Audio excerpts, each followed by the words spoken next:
Vous est-il déjà arrivé d'hésiter avant de faire un pas, craignant qu'un faux pas soudain ne vous fasse dégringoler?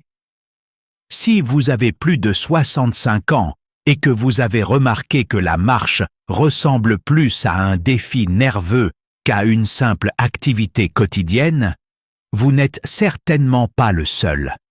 Cela peut commencer par une douleur au genou ou une raideur du dos, et soudain, même une petite promenade à l'extérieur ressemble à l'escalade d'une montagne. La bonne nouvelle, c'est qu'en apportant quelques petits changements à votre façon de bouger, vous pouvez réduire considérablement le risque de chute. Je souhaite vous faire part d'une approche à la fois simple et sûre qui vous permettra de garder l'équilibre, de redresser votre posture et de vous promener avec un sentiment renouvelé de sécurité.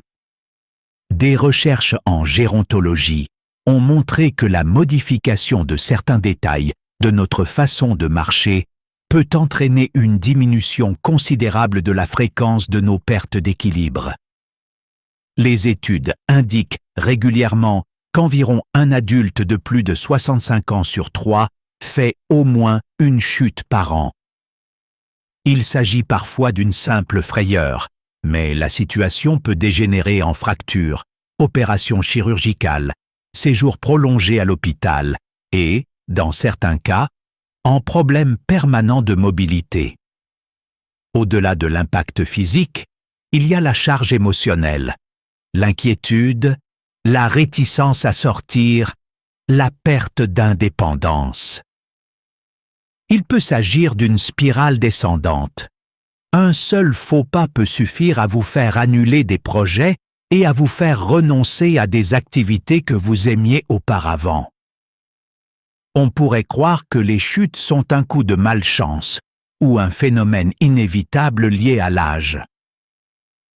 Cependant, des études scientifiques, dont certaines utilisent des outils avancés tels que la mesure de l'exposant de Lyapunov pour analyser la stabilité, nous montrent que de nombreuses chutes suivent des schémas prévisibles. La façon dont nous nous tenons, l'endroit où nous regardons, la rapidité avec laquelle nous nous retournons, et même la façon subtile dont nous positionnons nos pieds, tous ces éléments préparent le terrain pour un mouvement sûr ou un risque de chute plus élevé. L'âge seul n'est pas le vrai coupable. Ce sont ces habitudes de marche négligées, combinées à des facteurs environnementaux et à nos propres peurs, qui créent la tempête parfaite.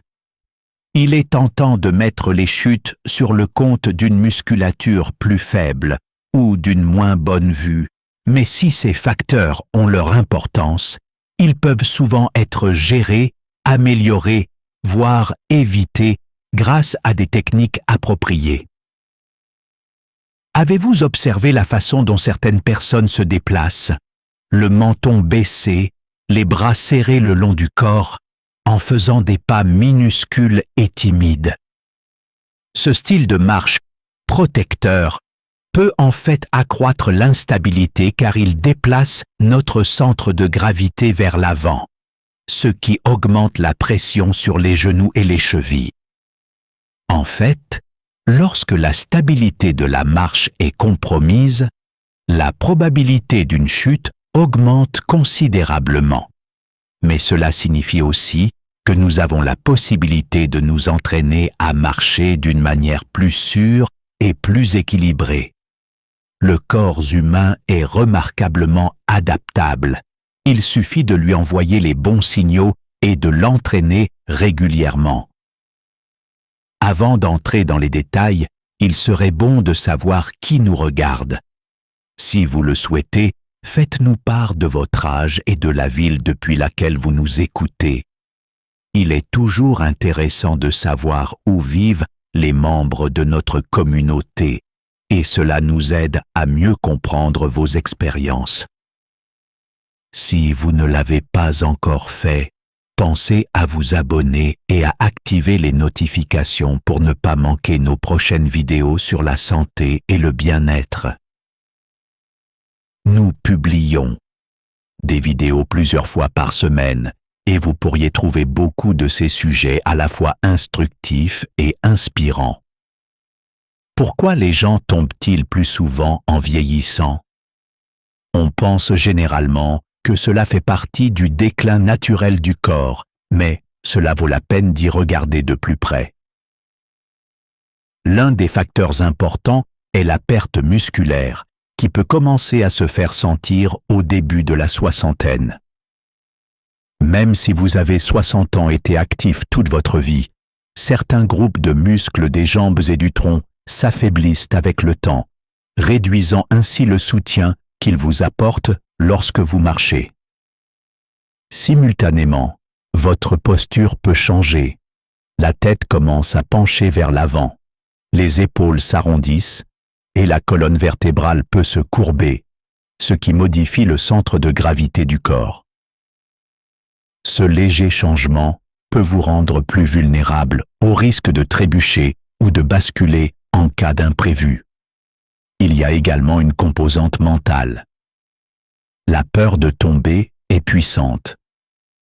Lorsque la peur prend le dessus, le corps se raidit et chaque pas devient plus court et plus hésitant.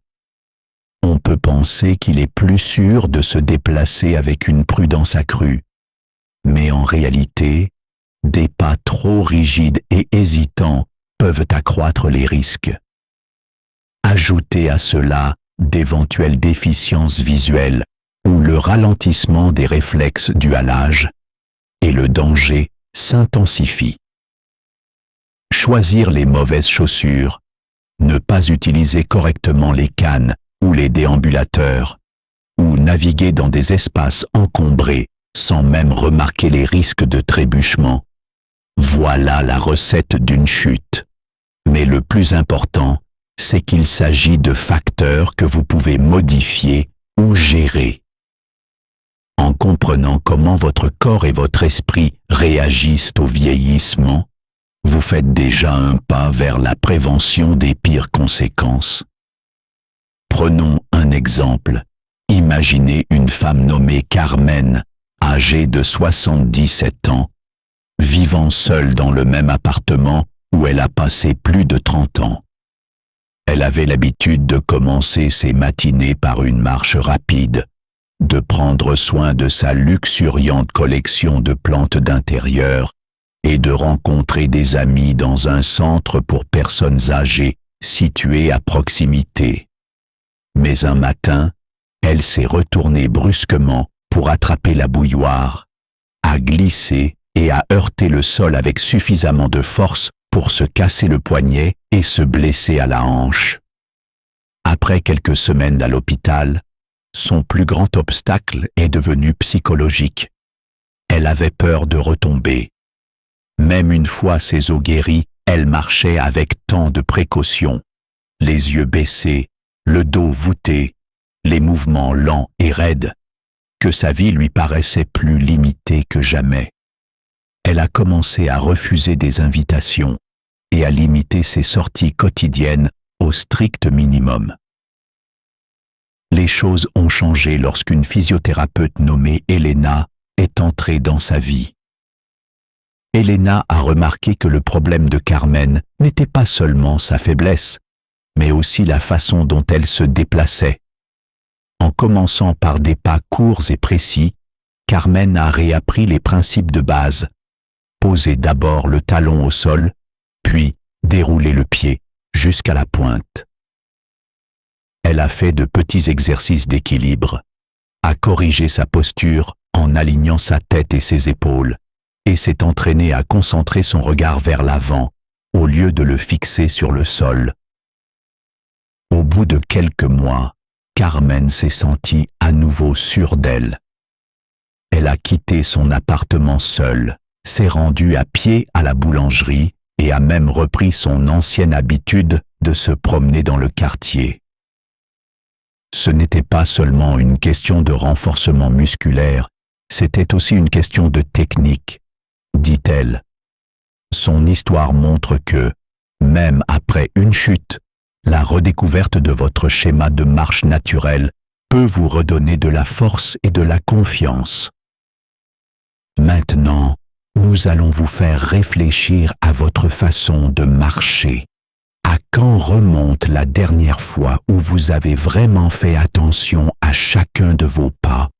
Vous ne vous en rendez peut-être pas compte, mais les plus petites habitudes, comme traîner les pieds ou garder les bras trop immobiles, pourraient alimenter silencieusement votre peur de tomber.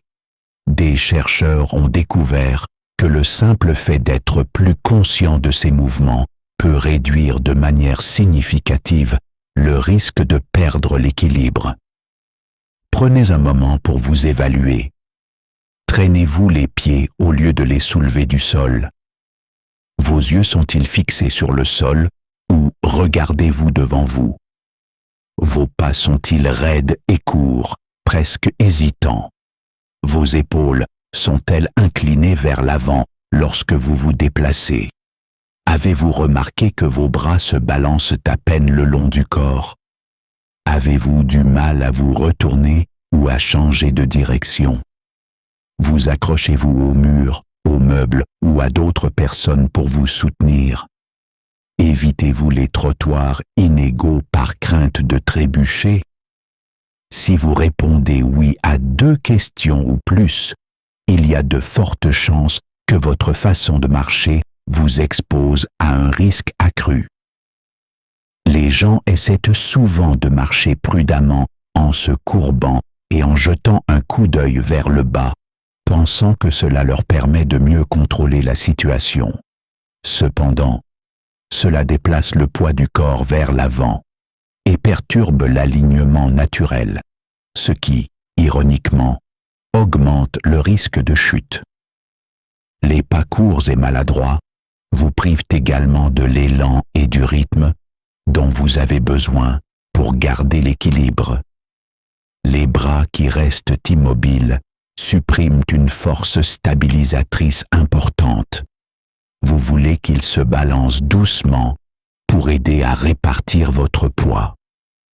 Ces erreurs sont souvent le fruit de la peur, créant une tension qui renforce les mauvaises habitudes. L'avantage est que vous pouvez inverser ces habitudes en vous entraînant à marcher de manière plus réfléchie. Des études menées auprès de personnes âgées ont montré que même de brèves périodes de pratique consciente d'une démarche correcte permettaient de réduire le nombre de chutes, d'améliorer la posture et de rendre les mouvements plus sûrs. Il n'est pas nécessaire de devenir un marathonien ou de passer des heures à faire des séances d'entraînement difficiles. Le simple fait d'être attentif à votre façon de bouger, jour après jour, peut entraîner des améliorations remarquables. Si vous êtes prêt à essayer quelque chose de nouveau, commencez par la base la plus importante, la posture. Imaginez une corde attachée au sommet de votre tête, qui vous tire doucement vers le haut pour allonger votre colonne vertébrale. Gardez votre regard à environ 3 mètres devant vous, et non sur vos orteils. Le fait de regarder devant soi donne au corps un point de référence stable et permet souvent d'adopter une démarche plus souple. Détendez vos épaules en inspirant profondément, puis en expirant lentement. Cela permet d'ouvrir naturellement la poitrine et de relâcher la tension dans le cou. Vos bras aident à l'équilibre plus que vous ne le pensez, alors laissez-les se balancer naturellement. Si votre pied droit avance, votre bras gauche doit avancer en tandem, créant ainsi un contrepoids subtil. Sentez chaque pied lorsqu'il touche le sol, en commençant par le talon, puis en laissant le centre du pied rouler, et enfin en poussant avec les orteils. Ce type de mouvement de roulement favorise une meilleure stabilité que le simple fait de poser tout le pied à plat. De plus, gardez vos pieds parallèles et à peu près de la même largeur que vos épaules, ce qui vous donne une base d'appui solide et stable. Essayez d'atteindre une vitesse de marche qui ne soit ni précipitée ni douloureusement lente. Quelque chose de cohérent, où vous avez le contrôle à chaque pas. Si vous n'êtes pas sûr de vous, ou si vous ne vous sentez pas à l'aise, entraînez-vous dans un couloir chez vous. Marchez d'un bout à l'autre, puis faites demi-tour calmement, et recommencez. Respirez profondément, et concentrez-vous sur la séquence de chaque pas. Talon, roulement, pointe. Avec le temps, votre corps s'adaptera, faisant de ce style de marche naturel et sûr une seconde nature. L'étape suivante consiste en des exercices simples qui renforcent les muscles soutenant votre mouvement. En les intégrant à votre routine quotidienne, vous renforcerez le mode de marche sain que vous êtes en train d'établir. Commencez par vous tenir sur un pied, en vous agrippant légèrement au dossier d'une chaise solide. Soulevez votre pied droit pour vous mettre en équilibre sur le gauche et maintenez cette position pendant une dizaine de secondes. Changez de jambe et faites de même. Cela permet de renforcer les chevilles, les genoux et les hanches, des zones clés pour la stabilité. Ensuite, gardez votre prise sur la chaise et levez votre genou droit jusqu'au niveau de la hanche, abaissez-le, puis faites de même avec le genou gauche. 10 répétitions de chaque côté devraient suffire pour commencer. Cet exercice améliore votre capacité à soulever correctement vos pieds lorsque vous marchez, ce qui vous permet d'éviter de trébucher. Vous pouvez également vous tenir debout, les 2 pieds plantés, et monter lentement sur vos orteils, puis redescendre vos talons. Faites-le plusieurs fois pour renforcer vos mollets et favoriser une meilleure circulation dans la partie inférieure de vos jambes. Un exercice plus simple consiste à marcher en ligne droite dans un espace sûr, comme un couloir, en laissant les bras se balancer doucement le long du corps. Concentrez-vous sur la séquence de chaque pas et sur votre posture droite. Enfin, restez 1 minute immobile, en inspirant profondément et en imaginant que le sommet de votre tête est tiré vers le haut. À chaque expiration, relâchez les tensions dans vos épaules et votre cou. Ces petites pratiques quotidiennes établissent un lien solide entre votre esprit et vos muscles, vous aidant à vous déplacer de manière plus détendue et plus confiante. Au fur et à mesure que votre corps s'habitue à ces exercices, vous commencerez probablement à remarquer une différence. Vous n'aurez plus besoin de vous appuyer sur les meubles ou de vous accrocher au mur. Vous sentirez peut-être un mouvement plus fluide dans vos hanches et vos jambes, avec moins de raideur dans vos pas. En outre, vous vous surprendrez probablement à respirer plus profondément, à adopter une meilleure posture et à vous sentir généralement plus léger sur vos pieds. De nombreuses études confirment que des exercices combinant des exercices d'équilibre, de renforcement musculaire et de coordination peuvent entraîner des améliorations mesurables chez les personnes âgées qui souhaitent réduire leur risque de chute. Un autre avantage important de ce processus est l'impact qu'il a sur vos émotions et votre sentiment d'indépendance. Lorsque vous vous sentez stable, vous êtes plus enclin à faire de courtes promenades, à faire des courses seul et à participer à des événements sociaux sans craindre constamment de tomber. Vous retrouvez votre liberté de décider où vous allez et ce que vous faites, ce qui a un impact positif considérable sur votre bien-être mental.